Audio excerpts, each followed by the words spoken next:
I, Uhuru Kenyatta,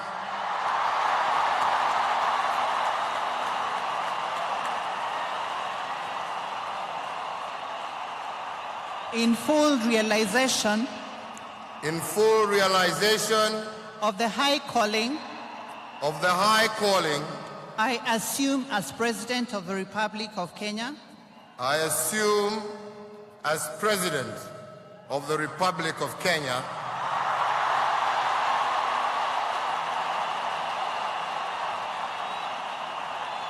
do swear that I will be faithful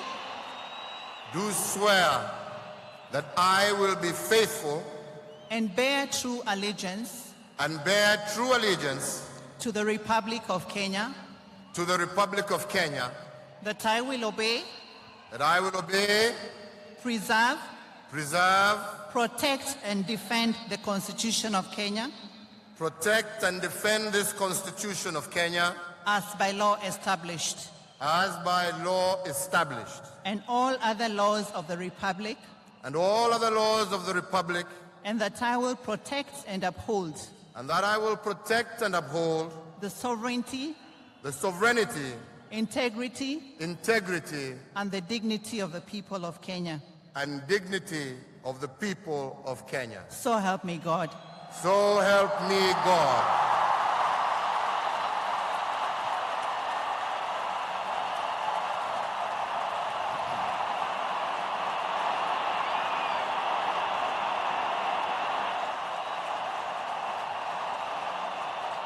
Ladies and gentlemen, ladies and gentlemen,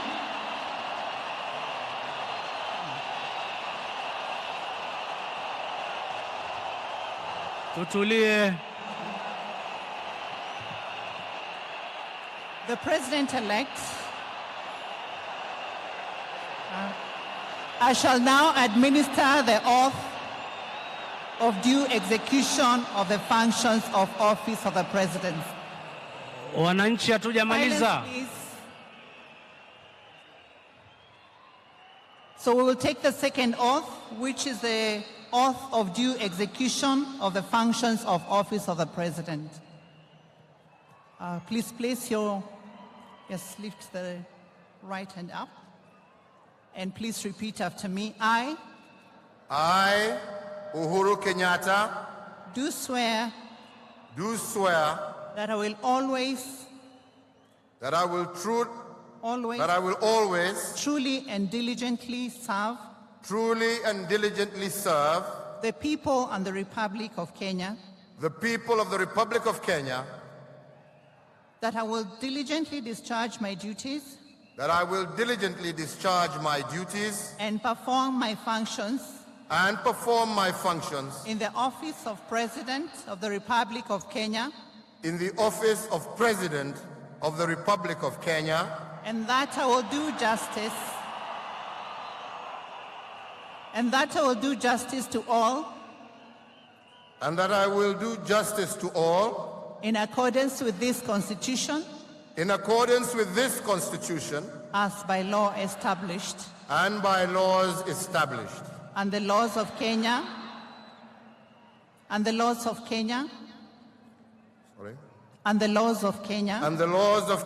without fear, favor, affection, or ill will. So help me God. So help me God.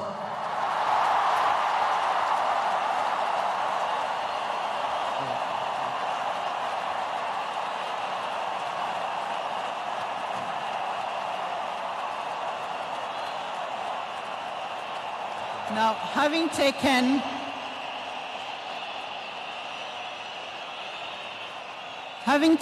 the two oaths of office, Mr. President, you may now proceed to the signing table to append your signature. Honorable Chief Justice, you may also take your seat. The Chief Justice of the Republic of Kenya is currently appending in signatures to the last set of those three important instruments. Once the certificate of inauguration, the oath of office, and the oath of due execution have been signed by the Chief Justice. They shall be sealed using the official seal of the Chief Justice of the Republic of Kenya and President of the Supreme Court. Wananchi, it is now my pleasure to bring before you the President of the Republic of Kenya.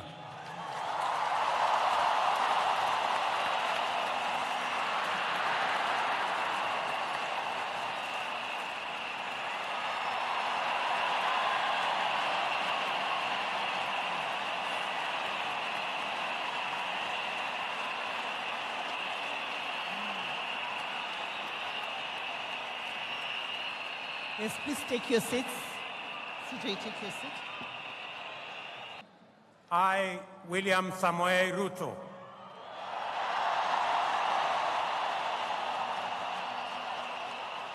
In full realization of the high calling, in full realization of the high calling, I assume as Deputy President of the Republic of Kenya, I assume as Deputy President of the Republic of Kenya, do swear that I will be faithful do swear that I will be faithful and bear true allegiance and bear true allegiance to the Republic of Kenya, to the Republic of Kenya, that I will obey, that I will obey, preserve, protect, and defend this Constitution of Kenya protect and defend this Constitution of Kenya as by law established, and all other laws of the Republic, and all the laws of the Republic, and that I will protect and uphold the sovereignty, integrity, and dignity of the people of Kenya. So help me God. So help me God.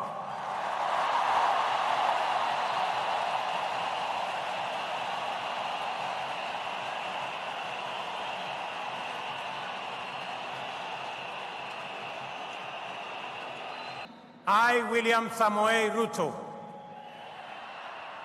Do swear that I will always, truly, and diligently serve the people and the Republic of Kenya in the office of the Deputy President of the Republic of Kenya, that I will diligently discharge my duties and perform my functions in the said office to the best of my judgment, that I will at all times, when so required, faithfully and truly give my counsel and advice to the President of the Republic of Kenya, that I will do justice to all without fear, favor, affection, or ill will, and that I will not directly or indirectly reveal such matters as shall come to my knowledge in the discharge of my duties and committed to my secrecy. So help me God. So help me God.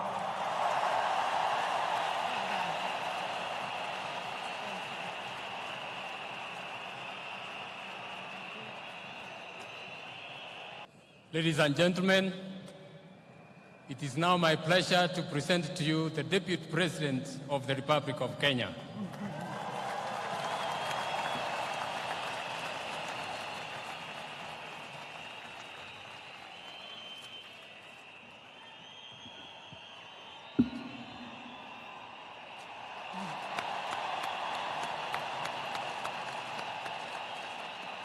Sasa ndugu wa Kenya, ni wakati ambao umefika kilele. Sasa namuuliza kwa heshima kiongozi wetu, Rais wa Jamhuri ya Kenya, Mheshimiwa Uhuru Muigai Kenyatta, aje aweze kuhutubia taifa. Mheshimiwa Rais.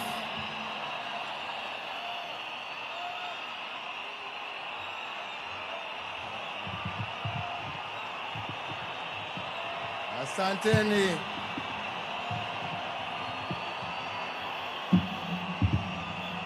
Asanteni sana. Kenya oye! Kenya oye! Asanteni sana wenzangu.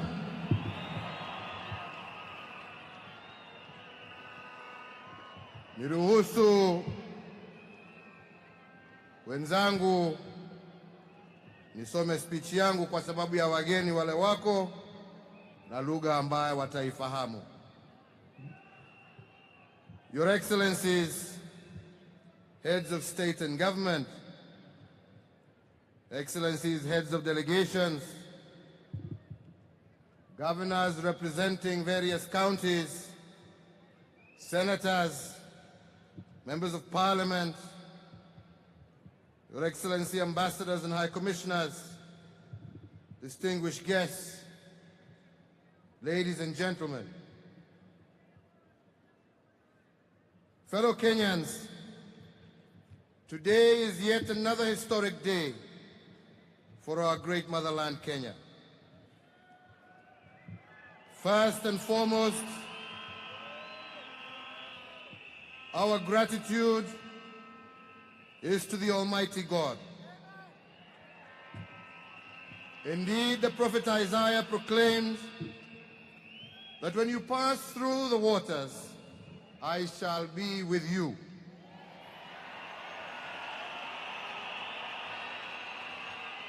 When you pass through the rivers, they shall not overwhelm you. And when you walk through fire, the flames will not consume you. Our God is truly a faithful God, and He heard our voices when we cried out to Him. He listened and answered our prayers. And He has brought us thus far, and He will take us much further. This, fellow Kenyans, is the testimony of our country today, and for this we thank God. Let me at this point welcome all our friends and partners from our region and beyond who have spared their valuable time to come and celebrate with us. We say to them, Asante sana na karibu Kenya.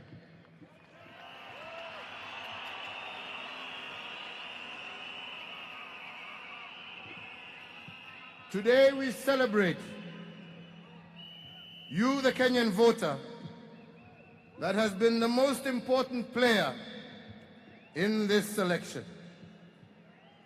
Everyone who voted played a role in strengthening our democracy. And indeed, today's celebration is yours. Shukran, wenzangu wa Kenya.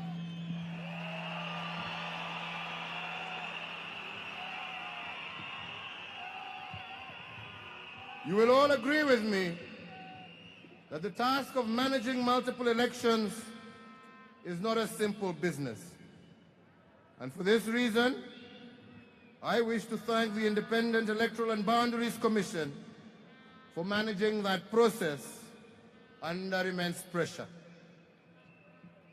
Our judiciary, particularly the Supreme Court, adjudicated our electoral petitions with independence. Let me also take this opportunity to thank my friend and brother, the Deputy President William Ruto, for his energy and optimism that lifted our campaign. I take this opportunity to also thank Rachel Ruto, who has been the spiritual and prayerful bedrock of our campaign and the Kenyan nation.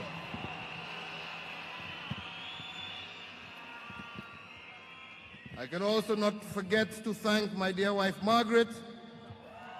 You have been a pillar of strength, and your passion to uplift the well-being of every Kenyan inspires me as it inspires millions of Kenyans.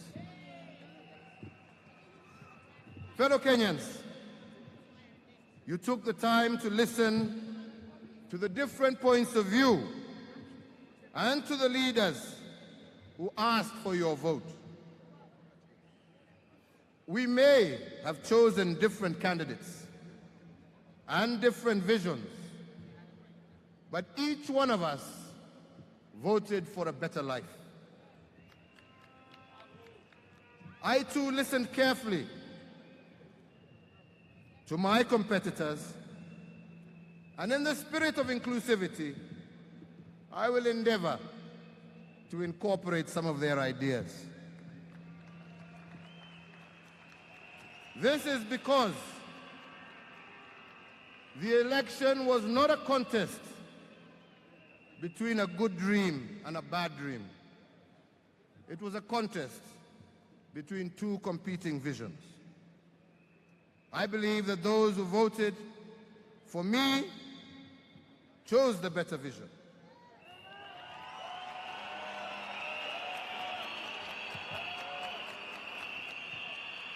This, however, does not invalidate the aspirations of those who did not vote for me. I undertake today to be the custodian of the dreams of all and to be the keeper of the aspirations of those who voted for me and those who did not. I will be president of all.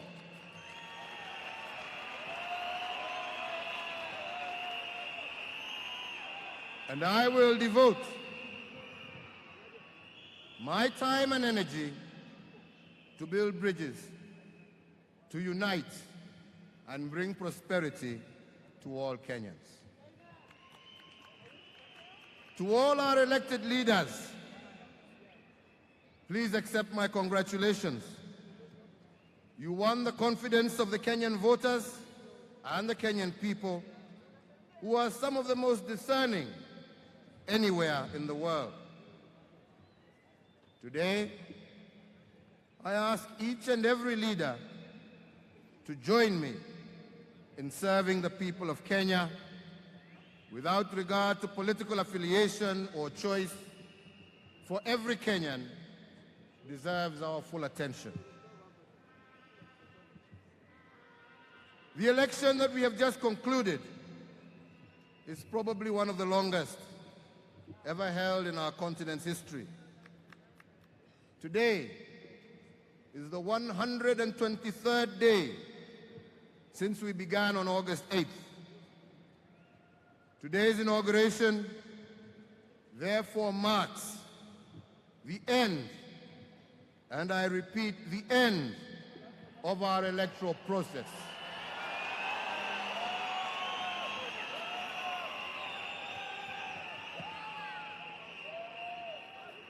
The elections are now firmly behind us. My fellow Kenyans, it's been a trying time.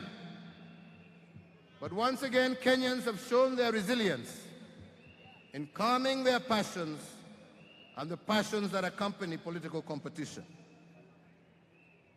Strength, I believe, comes from being tested. And Kenyans have been tested as a people since before our independence. The struggle for freedom was long and hard, but as a people, we overcame. After independence, our nationhood was once again tested by shifter separatism, but again, we overcame. In 1982, Kenya was once again tested by an attempt to overthrow a constitutionally elected government, but we overcame.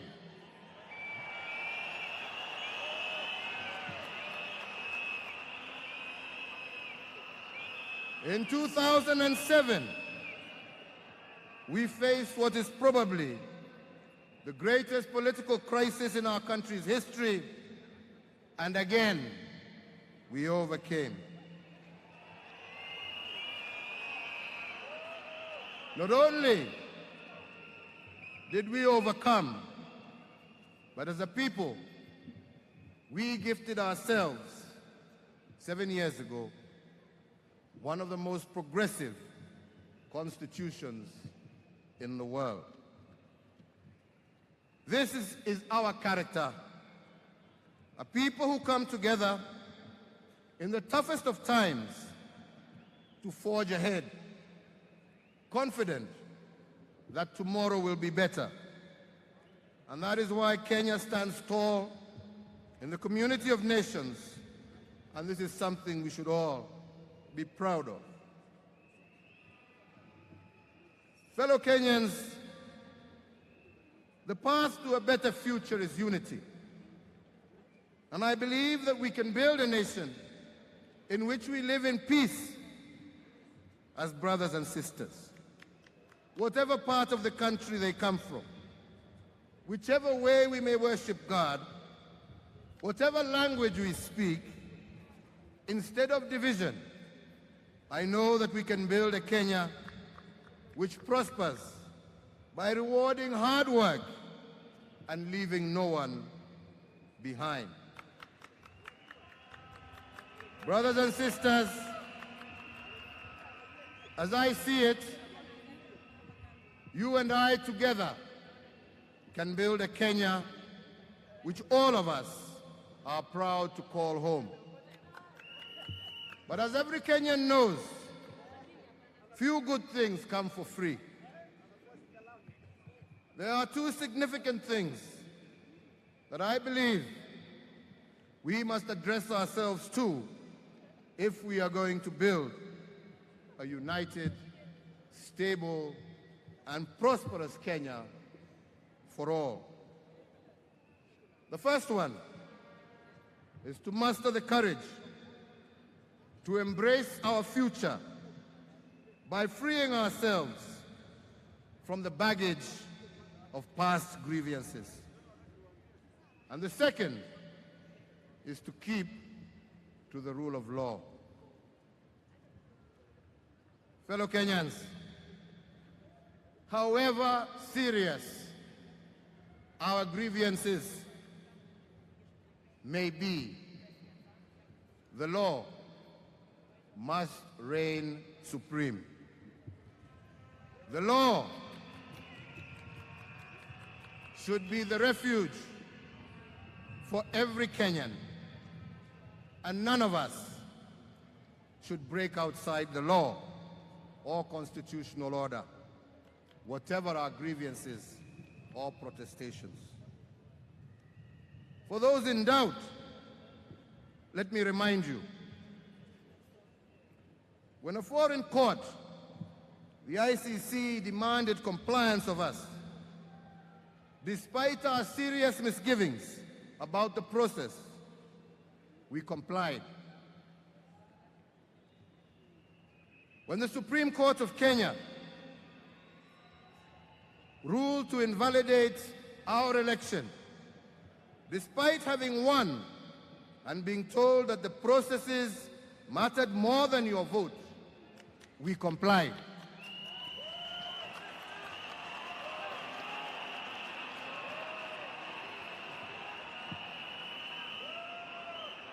My administration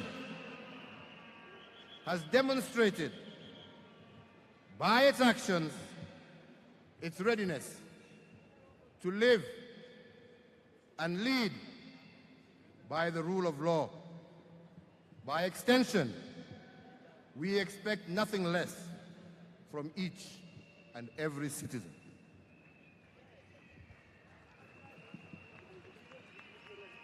In the Constitution, We acknowledge the supremacy of the Almighty God of all creation, and we swear to respect our ethnic, cultural, and religious diversity.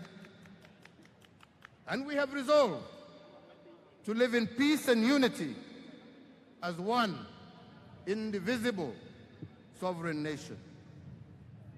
That, fellow Kenyans, is the Constitution and the laws of Kenya that today we have sworn to protect and defend, and I intend to do so.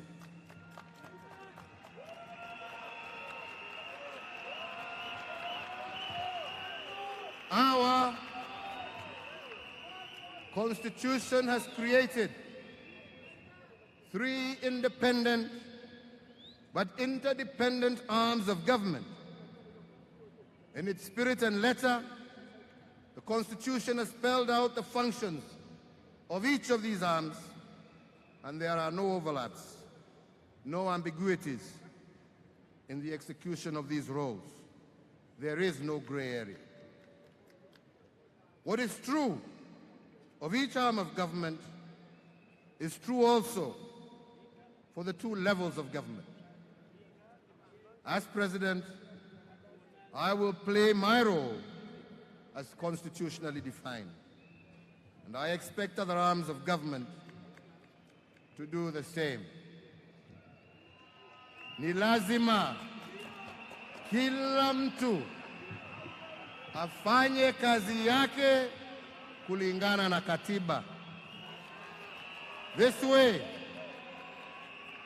together, we will deliver our promise to the people of Kenya. Ladies and gentlemen, human desires sometimes know no natural limit. Left unmoderated by faith or law, they can destroy a nation. To live together in peace and prosperity, a people must agree on a common set of rules. Kenya is a community of more than 40 million people, all with their own views and beliefs. We have lived together in peace since independence. Proof that even when we disagree, we know how to live under a single set of rules. The greatest challenges to peace and security in our country have come when we have deviated from these rules. In the last 4 months, we have tested the rules and institutions that we established for ourselves. It has not been easy. The IEBC, our courts, our security agencies, all our institutions have been stretched, some almost to breaking point, by the cut and thrust of politics. But they have held. When our institutions work properly, all our expectations are delivered. Some in our favor and some against. But that is democracy and the rule of law. We have learned that our institutions are far more resilient than we might have thought before. They needed to be tested for us to discover their strengths and weaknesses. And today, we are a people who can tell the world that we live under a robust constitutional order and that our Constitution is no piece of paper, but rather the living expression of our desire to live as one. In our pursuit of perfection in our institutions, I can say that there is always room for improvement. But we should not destroy our institutions every time they do not deliver the individual outcomes we want.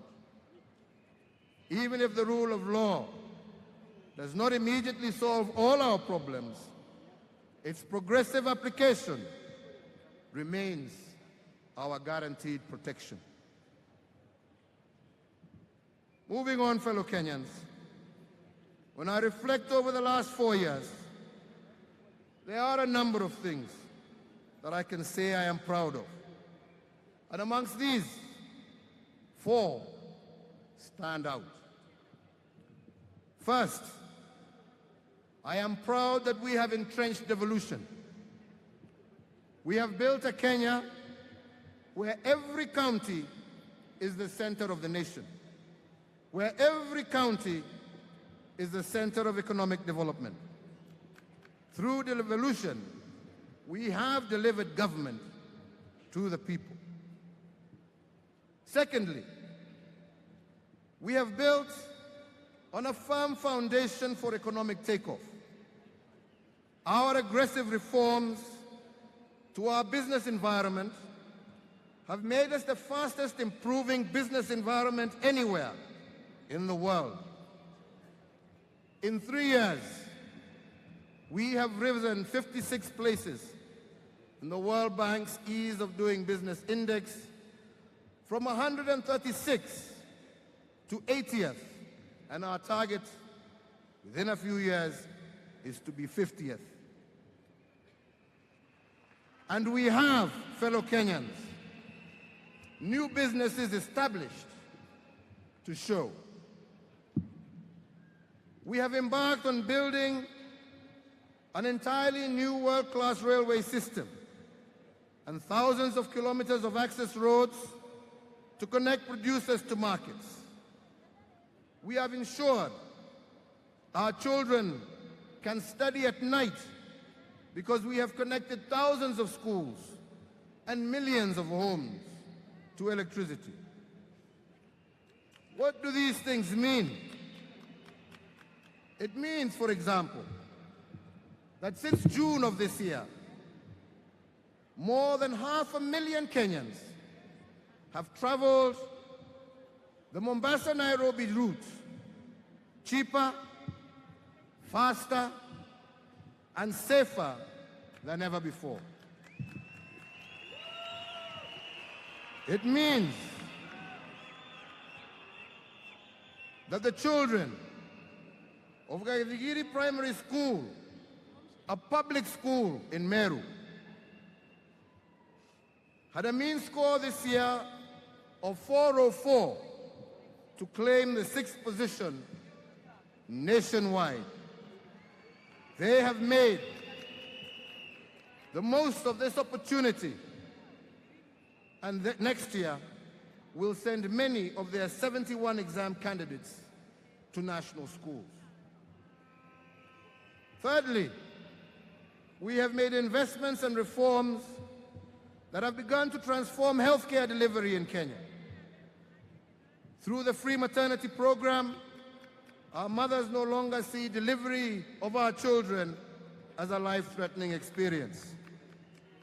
Similarly, the expansion of public hospital infrastructure and the transformation of NHIF have improved access to quality health care for millions of Kenyans. Fourthly, we have reformed our education system. We have restored the credibility of our exams. We have made education the great equalizer by removing exam fees, by providing digital learning devices, and by reviving our technical and vocational training institutes. So, fellow Kenyans, let me now define the road ahead. For the last 5 months, I have held over 700 campaign meetings across the entire length and breadth of our country. I have spoken and interacted directly with millions of Kenyans. As we engage wananchi in small market centers, from Kimende to Kimilili, from Bura to Bumala, from Elwak to to Elbagon, from Witu to Undanyi, we took on board their views, hopes, and aspirations. Most resonated well with our agenda, while some had proposals on issues that they felt we should include in our agenda in order to further positively impact their lives. When the dust settled after the August 8th election, it was abundantly clear that Kenyans had given the Jubilee Party and her affiliates an overwhelming mandate to execute our agenda. You gave us 62% of all the governors. You gave us 61% of all members of the National Assembly, including women representatives. You gave us 58% of all the senators, as well as 55% of the membership of our county assemblies from every region of the country. And I am greatly humbled by this.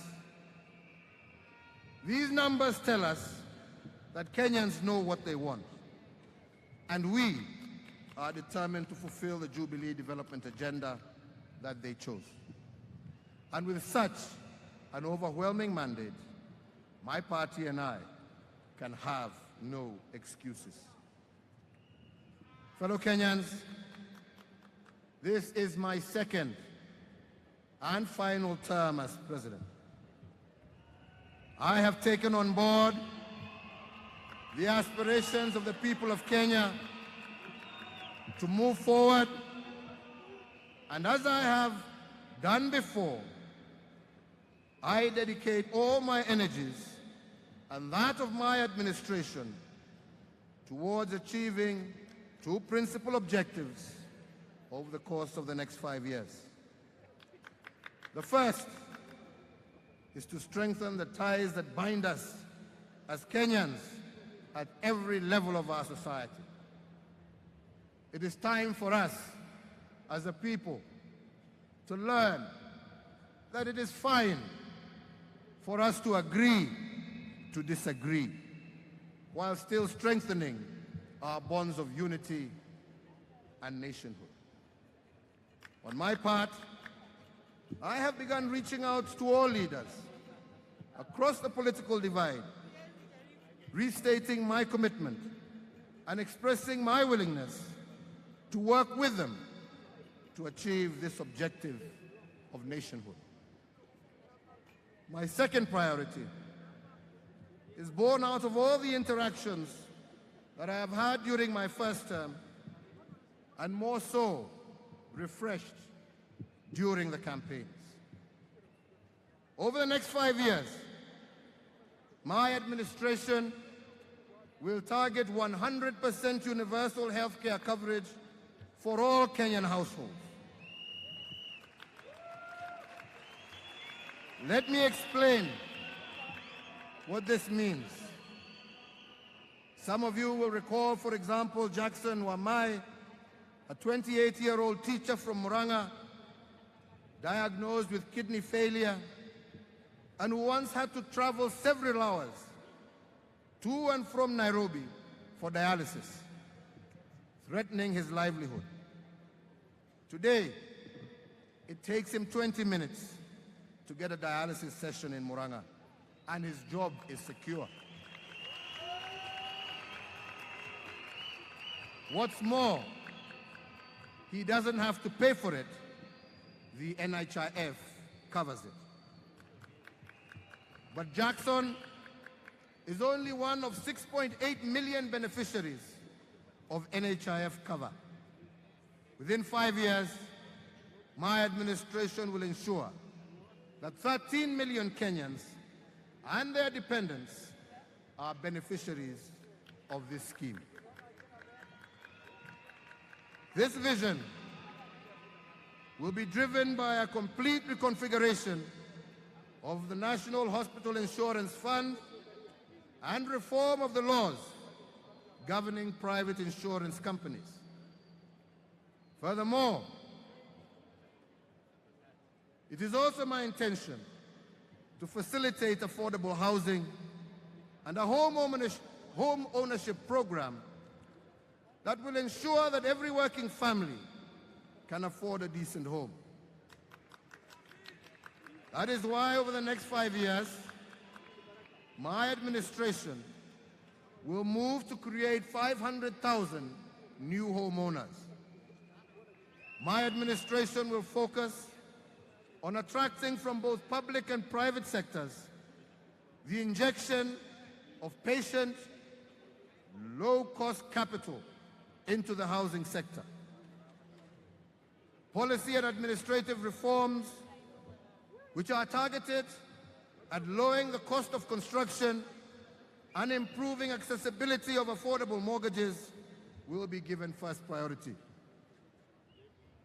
Creating jobs and opportunities for our young population is also a top priority. In this regard, we will target manufacturing. As you know, our manufacturing sector is the primary vehicle for creation of decent jobs. We will build on ongoing efforts such as the VW and Peugeot motor vehicle assembly plants, the fertilizer blending factories, Wrigley's and in the confectionery industry, and similarly, we will target the creation of 1,000 small and medium-scale enterprises in agro-processing. Over my term, it is my intention to grow and sustain this manufacturing sector and raise its share of the national cake from the current 9% to 15%. To achieve this leap, I have directed that with the effect of 1st December 2017, the power tariffs charged to manufacturers will be reduced by 50% between the hours of 10 a.m. and 6 a.m. This in line with our policy of a 24-hour economy. Further, my administration will focus on developing the following subsectors: agro-processing, textiles and apparel, leather processing, construction materials, innovation and IT, mining and extractives. The underlining theme will be one of value addition, as well as value and job creation. Whether it is our vegetables, our tea, our coffee, oil or gemstones, our policies and actions as a government over the next 5 years will be to ensure that as much value and as many jobs as possible are created and retained in Kenya. We shall also reach out to our key trading partners to work with us to achieve a win-win outcome that enables Kenyans to get the most out of their products. This will involve negotiations to open new international markets for our products and to attract even more investment. The recent prolonged drought has taught us some painful and expensive lessons. We must completely re-engineer our agricultural sector in order to be food secure. Never again should we allow the vagaries of weather to hold us hostage. Over the next 5 years, we shall invest heavily in securing our water towers and river ecosystems to harvest and sustainably exploit the potential of our water resources. We shall take steps to address idle arable land ownership and utilization. We shall take steps to encourage and facilitate large-scale commercial agriculture to help diversify our staples. And we shall redesign subsidies to the sector to ensure they target improvements in food yields and production quality. And we shall provide, together with other actors, key enablers within the farming process that will address distribution, wastage, storage, value addition of all our agricultural commodities. These initiatives, fellow Kenyans, are achievable. However, I, more than anyone, know that they will not be attained without addressing the institutional failings of governance. I want today to put the public service on notice. It is not going to be business as usual. I will not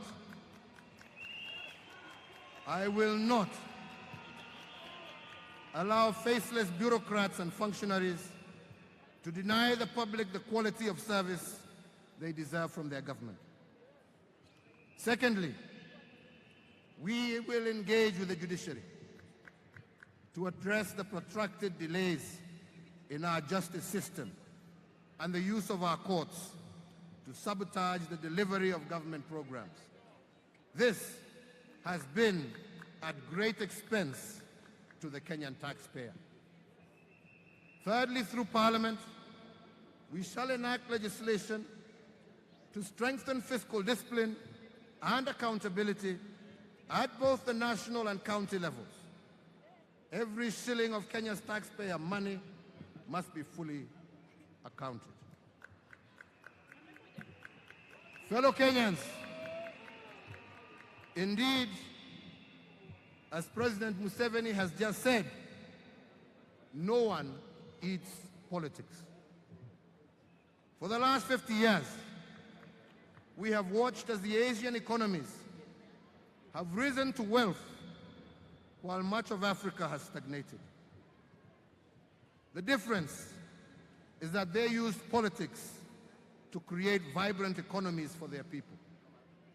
In our case, we have pursued politics as an end in itself, rather than a means to economic prosperity. This must end.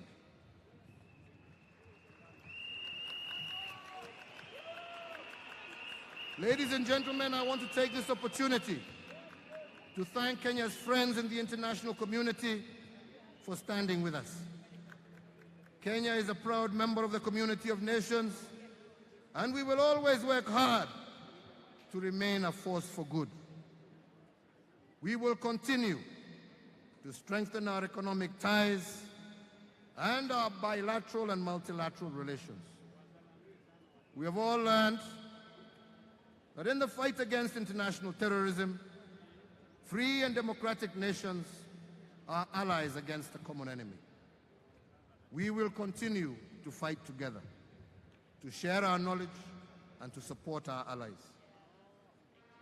Indeed, as we have for half a century, we will work for peace in our region, for that is what a good neighbor does. For my fellow Africans, the free movement of people on our continent has always been a cornerstone of Pan-African brotherhood and fraternity. Today, I am directing that any African wishing to visit Kenya will be eligible to receive a visa at the port of entry.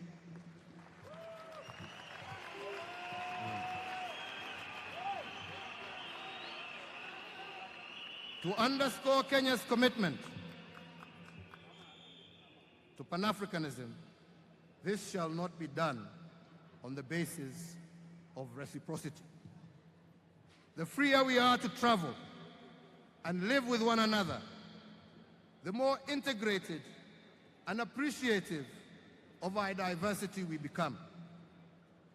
The political balkanization that risks our mutual security, the negative politics of identity, will recede as our brotherhood expands to embrace more Africans.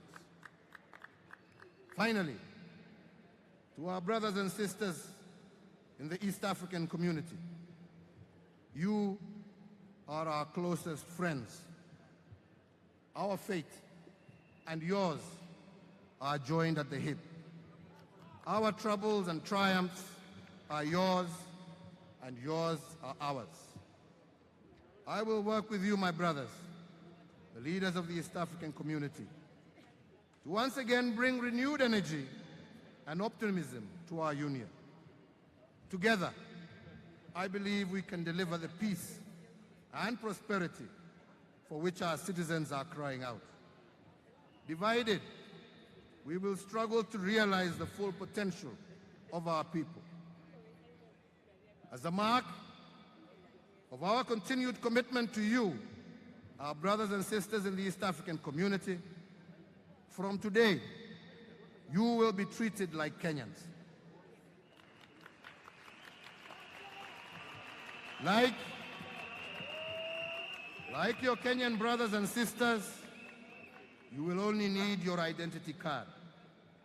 You can now work, do business, own property, farm, and if you wish and find a willing partner, you can marry and settle in Kenya.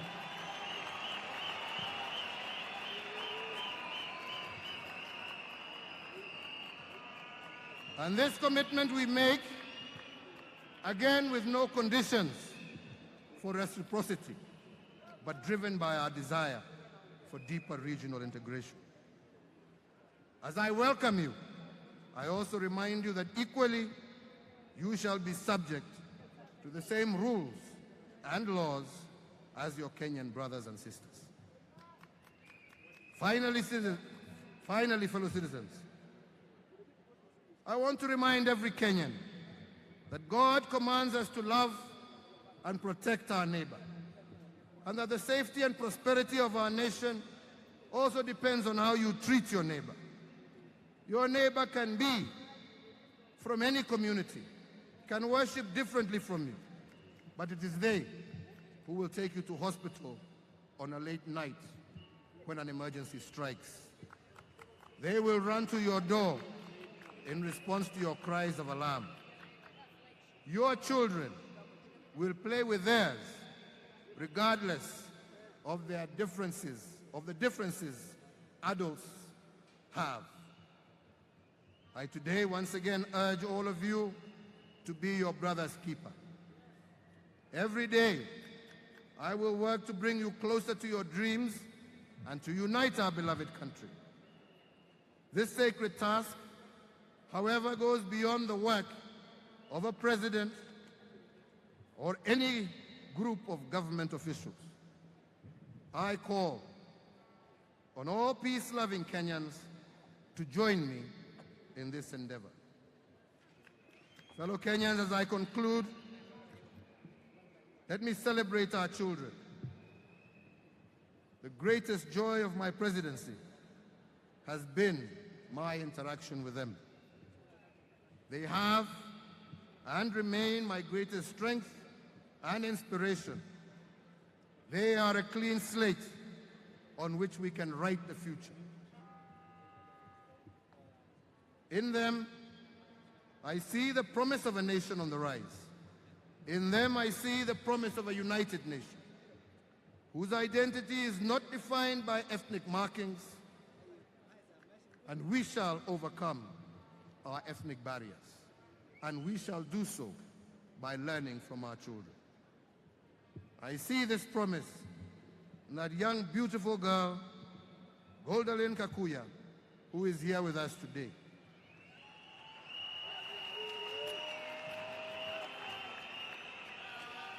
She overcame her special needs to emerge top of the nation in her KCPE exams. All of us together celebrated and loved her for her achievement. Indeed, if Goldalyn overcame, so too will Kenya. Today,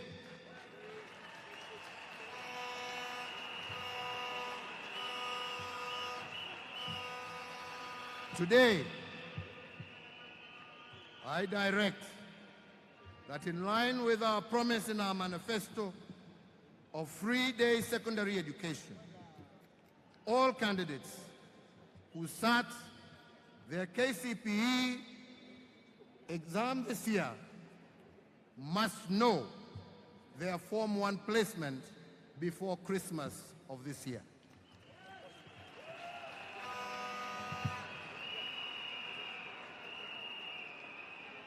Fellow Kenyans, I ask you all today to make a pledge. I ask you today to reject pessimism and cynicism in your thoughts and talk about Kenya. Instead, embrace the empowerment that comes from optimism and hope, even when times are tough. Pledge that no matter what language you speak, that no matter what part of Kenya you come from, that no matter your religion or your social status, you will be your brother's keeper. Pledge to work as hard as you can to improve your productivity and to ensure that your children grow up honest and productive Kenyans, and to grow your country to the best of your ability. I ask you today to pledge to reject the politics of division, hate, and violence, and instead take the higher, more sacred road of working to build your community and our beloved country, Kenya. May God bless each and every one of you. May God bless Kenya, and God bless Africa. Asanteni sana. Mungu awabariki.